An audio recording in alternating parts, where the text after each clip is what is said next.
बिस्मिल्लाहिर्रहमानिर्रहीम। अस्सलाम वालेकुम डियर स्टूडेंट्स, मैं हूं मोहम्मद अवैस खान, आपका फ़िज़िक्स टीचर। लास्ट टाइम हमने चैप्टर 6 में एक टॉपिक पढ़ा था जिसका नाम था फ्लूइड फ्लो, जिसमें हमने फ्लूइड फ्लो की टाइप्स पढ़ी थी। एक को हमने लैमिनर फ्लो और दूसरे को टर्बुलेंट फ्लो कहा था। उसमें हमने डिफरेंट चीज़ें स्टडी की थी, लेकिन उसमें हमने एक चीज़ को डिस्कस किया था जिसका नाम था आइडियल फ्लो और आइडियल फ्लूइड। उसमें हमने एक ये बात की थी कि जब भी हम आइंदा किसी फ्लूइड को स्टडी करेंगे तो सबसे पहले हम उसका आइडियल केस लेंगे। तो आइडियल केस को लेते हैं हम इस वजह से, जैसे हमने लास्ट टाइम भी ये डिस्कस किया था कि जैसे हम केमिस्ट्री में रियल गैसेस को समझने से पहले आइडियल गैसेस को समझते हैं, फिर उसे हम रियल गैसेस के लिए अप्लाई करते हैं। सेम उसी तरह से आज भी हम कुछ ऐसा ही करेंगे कि एक आइडियल फ्लूइड को स्टडी करेंगे और उसे फिर हम रियल फ्लूइड्स के लिए अप्लाई कर सकेंगे।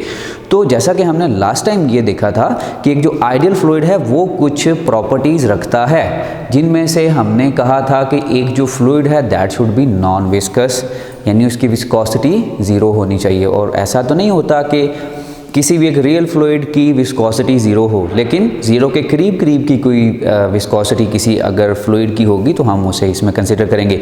दूसरी प्रॉपर्टी हमने इसमें ली थी कि एक जो फ्लूइड है इट शुड बी इनकम्प्रेसिबल, यानी उसकी जो डेंसिटी है दैट शुड रिमेन कांस्टेंट। तीसरा हमने कहा था कि ये जो फ्लूइड है ये इररोटेशनल होना चाहिए, यानी ये टॉर्क प्रोड्यूस करने वाला ना हो। और चौथा हमने कहा था कि इसका टेम्परेचर कांस्टेंट रहे और टेम्परेचर वेरी ना करे। और पांचवी हमने चीज़ इसमें कहा था कि ये जो फ्लूइड है इट शुड फ्लो स्टेडीली। तो आइए जो आज का हमारा टॉपिक है उसकी तरफ चलते हैं, जिसका नाम है इक्वेशन ऑफ कॉन्टिन्यूटी। तो इक्वेशन ऑफ कॉन्टिन्यूटी स्टार्ट करते हैं हम। आइए यहाँ पे देखिएगा, इक्वेशन ऑफ कॉन्टिन्यूटी में मैंने कहा है कि कंसिडर नॉन विस्कस, एक नॉन विस्कस फ्लूइड को हम यहाँ पे डिस्कस कर रहे हैं जिसके लिए मैंने विस्कोसिटी ज़ीरो कही है। तो इसके लिए भी हम ये बात कर चुके हैं कि जो एक आइडियल फ्लूइड है उसकी तो विस्कोसिटी ज़ीरो होगी, लेकिन रियल फ्लूइड की विस्कोसिटी ज़ीरो नहीं होगी। तो फिर हम इसके लिए क्या करेंगे, हम इसके लिए कोई ऐसा फ्लूइड ढूंढेंगे जिसकी विस्कोसिटी ज़ीरो तो ना हो लेकिन ज़ीरो के करीब करीब हो। दूसरी बात हमने इसमें लिखी है इनकम्प्रेसिबल। इनकम्प्रेसिबल यानी जिसकी डेंसिटी कांस्टेंट रहे, जिसकी डेंसिटी कांस्टेंट रहे। ये तो लिक्विड्स होंगे, गैसेस नहीं हो सकती क्योंकि गैसेस की डेंसिटी कांस्टेंट नहीं रहती है। थर्ड पे हमने इररोटेशनल फ्लूइड की बात की कि ये इररोटेशनल फ्लो होना चाहिए जिसमें एंगुलर मोमेंटम कांस्टेंट रहे। एंगुलर मोमेंटम कांस्टेंट रहेगा तो इसका मतलब है change in angular momentum zero होगा। Change in angular momentum zero होने का मतलब है कि टॉर्क ज़ीरो होगा। हम पहले भी ये डिस्कस कर चुके हैं कि जो एक आइडियल फ्लूइड होगा, आइडियल फ्लूइड टॉर्क प्रोड्यूस करने वाला फ्लूइड नहीं होगा। इसके बाद हमने लिखा फोर्थ पे flowing steadily, it should flow steadily, बड़ा लैमिनर फ्लो होना चाहिए, स्ट्रीमलाइन फ्लो होना चाहिए। और पांचवी प्रॉपर्टी हमने यहाँ पे लिखी है एट कांस्टेंट टेम्परेचर, कि ये जो फ्लूइड है ये कांस्टेंट टेम्परेचर पे फ्लो कर रहा होना चाहिए किसी एक पाइप में से। ये मैंने लिखा through a pipe of variable area of cross section as shown in the diagram. Diagram में अगर आप देखें तो यहाँ पर ये एक पाइप है जिसका एरिया यहाँ पे कुछ और है, यहाँ पे कुछ और है, यहाँ पे कुछ और है, यहाँ पे कुछ और है। तो वेरिएबल क्रॉस सेक्शन एरिया का हमने एक पाइप यहाँ पे कंसिडर किया जिसमें से हमने एक फ्लूइड को पास कर रहे हैं जिससे हमने आइडियल फ्लूइड का नाम दिया हुआ है। आइडियल फ्लूइड की 5 कैरेक्टरिस्टिक्स में हम इसमें स्टडी कर चुके हैं। इसमें ज़रा देखिएगा, अब ये मैंने लिखा suppose the fluid of density ρ1। एक फ्लूइड इसमें से फ्लो कर रहा है जिसकी डेंसिटी ρ1 है और उसका मैस डेल्टा m1 है, flows through the lower and. ये लोअर एंड है, इसमें से जो गुजरने वाला फ्लूइड है उसकी डेंसिटी ρ1 है और उसका मैस जितना फ्लो कर रहा है यूनिट टाइम में उसे हम डेल्टा m1 कह रहे हैं। Of area of cross section A1। अब जहाँ से ये पास कर रहा है यहाँ पर जो पाइप का एरिया ऑफ क्रॉस सेक्शन है that is A1, flowing at speed v1, और यहाँ से जो फ्लूइड फ्लो कर रहा है उसकी स्पीड है v1। ये v1 मैंने यहाँ पे ये डिनोट किया है। इसके बाद covers a distance delta x1। अब अगर इसे हम टाइम t के लिए फ्लो होने देते हैं तो इसमें जो टाइम t में ये डिस्टेंस कवर करेगा that is delta x1 in time interval t। तो हमने यहाँ पर ये देखा कि एक फ्लूइड जिसकी डेंसिटी ρ1 है, जिसका मैस डेल्टा m1 है, वो एंटर हो रहा है एक पाइप में से जहाँ पर उसका एरिया A1 है और फ्लो कर रहा है एट स्पीड v1। और ये v1 स्पीड के साथ t टाइम में यानी टाइम इंटरवल t में डेल्टा x1 डिस्टेंस कवर कर रहा है। तो अब इसमें हम ये देखेंगे कि कितना मैस इसका डेल्टा m1 जो है, कितना मैस लोअर एंड से इसमें एंटर हो रहा है। तो आइए देखते हैं। ये मैंने यहाँ पर लिखा, हेडिंग दी है mass flowing through lower end, के लोअर एंड में से कितना मैस फ्लो कर रहा है। तो देखिए हम ये जानते हैं कि जो डेंसिटी होती है किसी भी एक फ्लूइड की, वो हम कैसे फाइंड कर सकते हैं। Density of a fluid is mass per unit volume. तो मैस जो यहाँ पर एंटर हो रहा है दैट इज डेल्टा m1, और जो यहाँ का वॉल्यूम होगा उसे हम क्या कह लेंगे, डेल्टा v1। ये मैं यहाँ पे साथ इसके लिख देता हूँ, this is delta m1, this is delta v1, और इस रो को हम कह लेते हैं रो 1। तो रो 1 इक्वल है delta m1 over delta v1 के। अगर यहाँ से हम मैस की बात करते हैं, मैस हम डेंसिटी से ले सकते हैं, तो डेंसिटी से अगर मैस लेंगे तो ये बनेगा delta m1 is equal to rho 1 delta v1। कैसे, कि डेल्टा v1 यहाँ पे डिवाइड हो रहा था और यहाँ पे जाके ये मल्टीप्लाई हो जाएगा, तो हमारे पास डेल्टा m1 की वैल्यू आ जाएगी रो 1 डेल्टा v1। अब इसे हमने नाम दे दिया है इक्वेशन 1 का। अब इसके बाद हम देखते हैं कि ये जो डेल्टा v1 लिखा हुआ है, ये वॉल्यूम जितना यहाँ पे इस फ्लूइड का फ्लो कर रहा है वो कितना है। तो देखिए, now the volume delta v1 is equal to, ये मैंने लिख दिया a1 डेल्टा x1।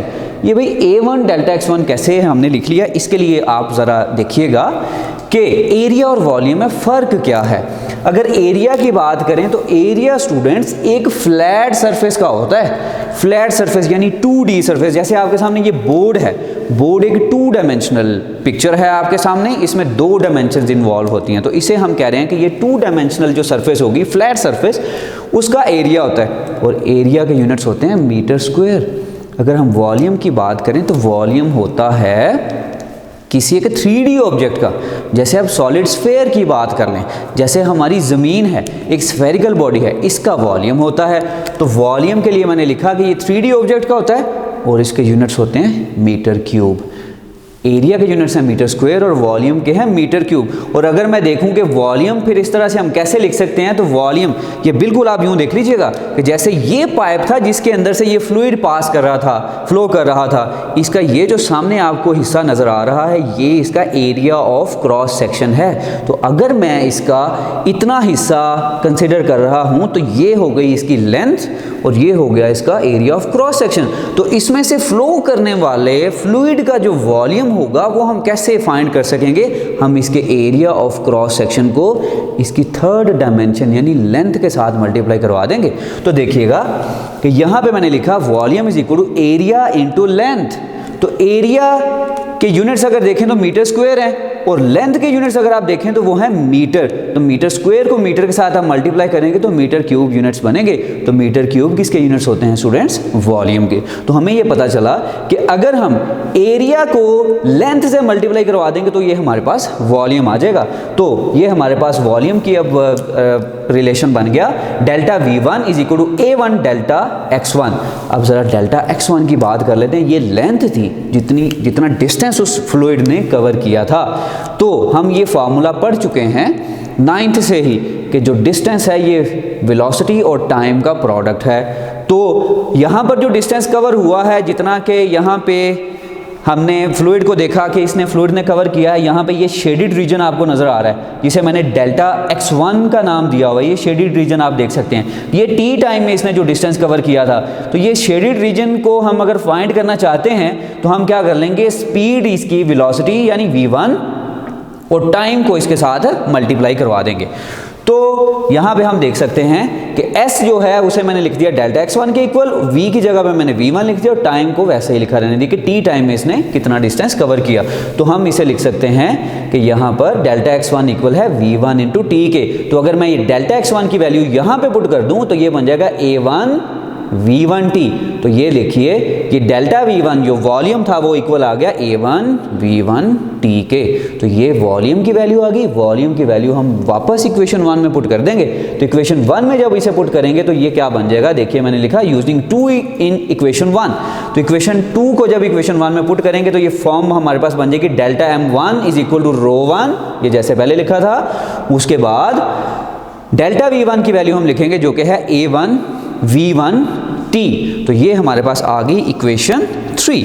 अब इक्वेशन 3 में हमें ये पता चला कि कितना मैस फ्लो कर रहा था फ्रॉम द लोअर एंड में से कितना मैस फ्लो कर रहा है।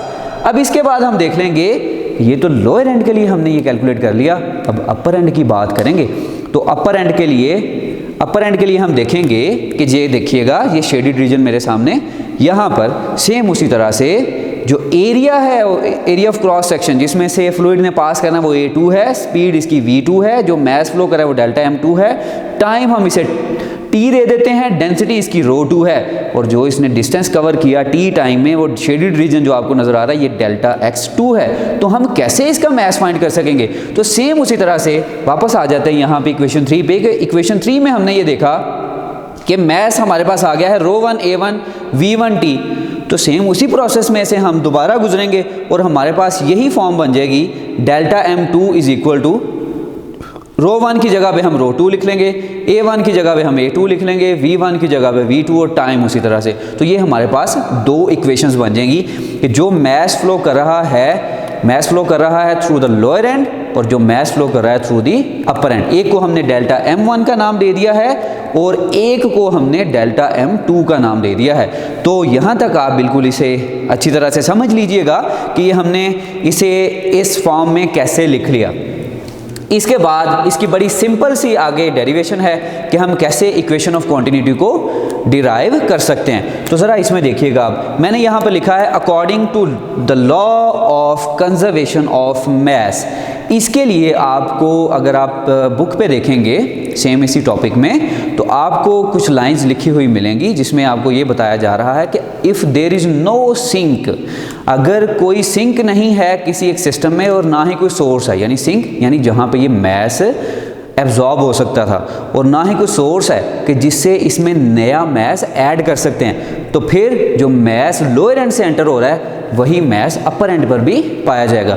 या according to law of conservation of mass, इसकी स्टेटमेंट के मुताबिक अगर आप देखें तो इसका मतलब है कि जो मैस है ये ना तो पैदा किया जा सकता है और ना ही ये डिस्ट्रॉय किया जा सकता है। तो ये लेकिन एक शक्ल ज़रूर अपनी चेंज कर सकता है। जैसे अगर आप क्या करते हैं, आपके पास एक आइस का पीस है, उसे आप पैन में रख देते हैं और उसे हीट अप करना स्टार्ट कर देते हैं, और अब आप देखते हैं कि वो मेल्ट होता जाता है, मेल्ट होता जाएगा। स्टीम आप उसकी बाहर ना अगर जाने दें तो आप ये देखेंगे कि जो ये होगा आइस जो होगी ये वाटर में कन्वर्ट होती जाएगी। और अगर आप आइस का मैस देखेंगे और फिर आप वाटर का मैस देखेंगे तो दोनों इक्वल होंगे। इसी तरह से वाटर को आप हीट अप करते जाएंगे और वो स्टीम में कन्वर्ट होता जाएगा। तो अगर आप देखें कि स्टीम का मैस कितना है और वाटर का मैस कितना था, तो वो भी दोनों इक्वल होंगे। तो बिल्कुल इसी रिलेशन के मुताबिक हम ये कह देंगे कि जितना मैस इसका लोअर एंड पे इस पाइप में एंटर हो रहा है उतना ही मैस इसके अपर एंड पर भी पाया जाएगा। तो इसके मुताबिक हम इसे लिख लेंगे कि mass at the lower end is equal to mass at the upper end. तो इसे मैंने मैथमेटिकली लिख दिया, delta M1 is equal to delta M2। इस डेरिवेशन का नेक्स्ट पार्ट, जो नेक्स्ट हिस्सा है वो हम इसके पार्ट 2 में देखेंगे। तब तक के लिए इजाज़त दीजिए, अल्लाह हाफिज़।